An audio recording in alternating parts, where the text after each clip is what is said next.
Boston's #1 for new hit country. Country 102.5. Hey friends, Renee Castle with Country 102.5. So excited to be with Thank you. the man, the myth, Hey. the guy who has the #1 album in country music right now, Black, Crazy. Mr. Yeah. Dirks Bentley. Thank you. It still sounds good to hear that's #1. It's like a 2-year process making that record, and it was it's unbelievable that it did so well. I mean, it's kind of worked out like you always hope it will, but it never usually does. So it's pretty cool that it actually happened this one time. Yeah, no, congratulations. It's the biggest album debut of your career. How did that feel? You know, the whole process of making this record has been magical. It really has. I mean, there's been a lot. It's all work. It's all just grinding away as a songwriter and trying to write great songs and trying to find great songs, but then more importantly, try to make an album. You know, so you got to weed stuff away. Even if it's a hit song, you got to just trying to find songs and make an album. I want to make like a vinyl record type album, and so it felt like I was doing that, and then to be rewarded with all the great responses on social media and of course #1 and all that stuff. It feels really good. I won't lie to you. It feels great. And well deserved. Thank you. Oh Thank my you. gosh, love it, and love that Black, paying homage to your wife's maiden name. Yeah. I thought it was so cool too. Yeah, I've never really made a record like this. I didn't set out to make this type of record, but it really ended up being, there's a big female presence on the record. It started with my wife's name on the cover, Black, that song, but Maren Morris being on the record, and Elle King being on the record, and then some other great voices in Nashville, Jesse Alexander, Hillary Lindsay, and Natalie Hemby, great songwriters that I wrote with, who they're also great singers, so their voices are really prevalent in the songs that we wrote together. Sorry, beer. Very cool. Well deserved, like Thank I you. said. Very exciting. Now I got to talk to you a little about your family. Yes, 'Cause, please. Wow, a full house. Evelyn and Jordan and Knox, and then so when you all are together, the kids and your wife, what do you like to do? It is a full house. I always think we're like a hockey team. We're just, we have 5 players on the ice. Jake's back there in goal, my dog. But yeah, it's crazy. You gotta be in there too. Yeah, it's crazy. I mean, it's just full on all the time. No matter what I'm doing, where I'm at, it's very, very busy. We were talking about the Cape earlier. I was like, it sounds nice and slow and a little like old school a little bit. Like, that sounds so nice because it's just very busy, but I love it. It's just a special time in my life when everything's happening at once. And it's something that Keith Urban and I were actually talking about, how it's like that's just the way life is. It isn't like you could have your career, and then when that's over, you can have your time with your kids, and when that's over, you have this. It's like it just all happens at once, and but it's great. Yeah. If you don't mind not sleeping, and if you love Red Bull, then you're good to go. It gives you wings. That's what they say. Yeah, Red Bull. I'm gonna come up with a new slogan for Red Bull. Red Bull, it's life. That's kind of how it works for me. But if you're gonna have vices, I guess Red Bull's a pretty good one to have. It's not too bad. Now, speaking of Keith Urban, I had heard that he was one of your people that you look up to as far as family and. Yeah, there is. I love Keith. He's so good. He's so talented. He's such a great entertainer, obviously. But just the balance of the road and family is something that I'm always, I think I do a pretty good job at it. And I like other guys that are going through it to kind of to talk about it, because it is interesting to us, how, as far as mixing those two worlds and how to make it work, You're doing a very good job. It feels like it's going pretty good. Absolutely. So the kids will get out on the road a little bit. They're not here, but I'll do a couple shows. We'll come out on a bus, and it is like crazy. It's 6 o'clock in the morning. I'll be like up there where our most intoxicated fans will be tonight. I'll be up there like 6 in the morning, like running around with like a kite or something, like just like looking at my watch going, I don't even go on stage for like 18 hours almost, but it's fun. It makes for really full days, and but really, really fun days. We like to sing dance songs. Oh yeah, they come out. We got a inflatable pool. We got like bikes and out here, all rockets that shoot up in the air, remote control airplanes, drones. we blow the back parking lot up, and then they go to bed, and Dad pours a really stiff cocktail, and we go out and rock and roll. But we do it again. It's pretty crazy. That's awesome. But they're not here tonight, so all right, just full party mode.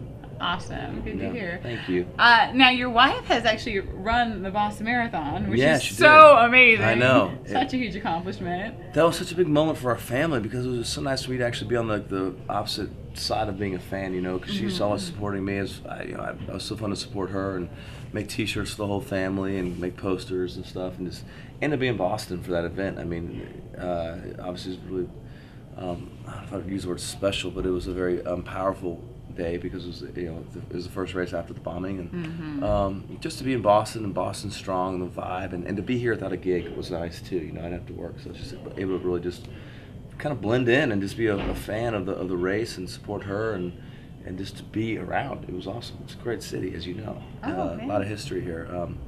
It dates back a little further than Nashville. There's some older. I used to live there, so yeah, I can relate. Some important events that have happened in the city, so it was fun to be around just from like a historical vantage point, but also just as a fan of the race and my wife, so it was cool. That's so cool. Yeah, no, you've been to Boston quite a bit, so I would have to ask, do you have a favorite thing you like to do when you're in town? Yeah, I mean, other than just playing these shows, these crazy crowds, and I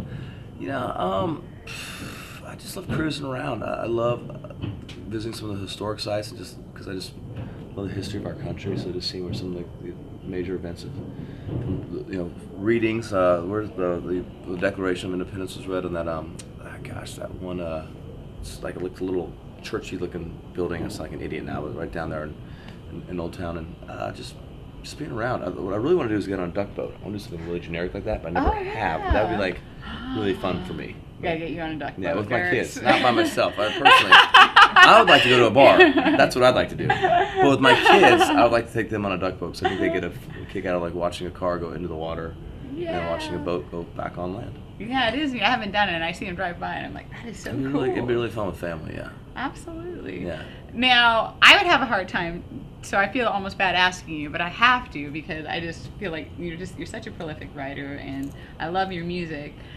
I would have a hard time, like I said, picking a favorite, but if you had to pick a favorite song that you would put out. I mean, yeah, I love, as far as like singles go and stuff for radio, Different Girls right now, it was like I feel like it was a pretty, it was a choice that made me really nervous, because I feel like it's a little different than what some folks might have been expecting, but the song Black, I really like that song. Pick Up, What the Hell, I'll Be the Moon with Maren Morris, will be a great single. All the Way to Me, I'd love, and there's a song, the very last song on the record, Can't Be Replaced, would be maybe a cool kind of like walk away single. I don't know, Freedom, we're gonna do Freedom tonight. The song goes over huge with like our audience, so I don't know, I kind of like them all. I don't know, picking singles is like the toughest, like most. I'm gripping my hands tight right now because I'm just thinking about the next one, and that's not even like for weeks and weeks and weeks away, but I'm still.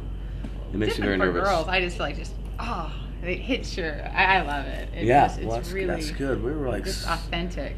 It's so true. Nervous putting that song out. Gosh, and you never know. There's the songs that you don't get nervous about are the ones that are probably safe, but I really don't want to put anything out that's safe. I want to put out stuff that kind of pushes it a little bit. Whether it's Somewhere on the Beach, which was I think a different sound than people were expecting from me. I want to put out songs that make me feel a little nervous that they might not do well.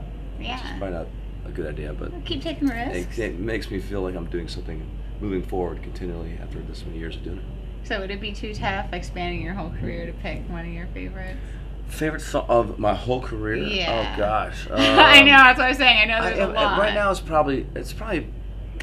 Hold On. It's probably my favorite. It's probably the most important song in my career, and one of the they're all big moments, but like that's a big moment of the show because there's just something about that song that just connects with people. It's really personal about me and my dad passing away and driving that the same truck I still drive from Phoenix to Nashville when I was 19 and back in 1994, and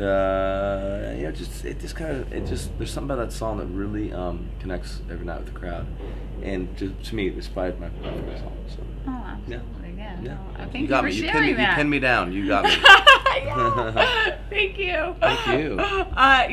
Enlightening things up. Do you watch TV at all? I mean, do you ever have time? Okay. Yeah. All right. So, are there any TV shows that you're into right now? Do you ever binge watch anything? Game of Thrones, House of Cards. Yes. Those are the two right now. I mean, there's actually like so much good TV. It's like it's hard to go watch a movie when there's like so much great TV. Mm-hmm. I will say about movies. I met Vince Vaughn the other day at the CMT Awards, and I'm a huge fan. Pictures. I was, I was grooming him pretty hard about Wedding Crashers and throwing lines at him. He was pretty cool about dealing with it. And then I actually invited him out to dinner. He came out and had dinner with us for like an hour and a half after the CMT Awards. So that's so awesome. So I don't really know how that ties back into your question, but he's an actor, so yeah, somehow, it works. Somehow it totally works. Somehow. Oh my goodness. Well, thank you so much for taking the time to chat with us. Thank all you guys out there. 1025. Thanks, neighbors. And can't wait to see you on stage tonight, yes, Dierks Bentley. Awesome. Thank you guys.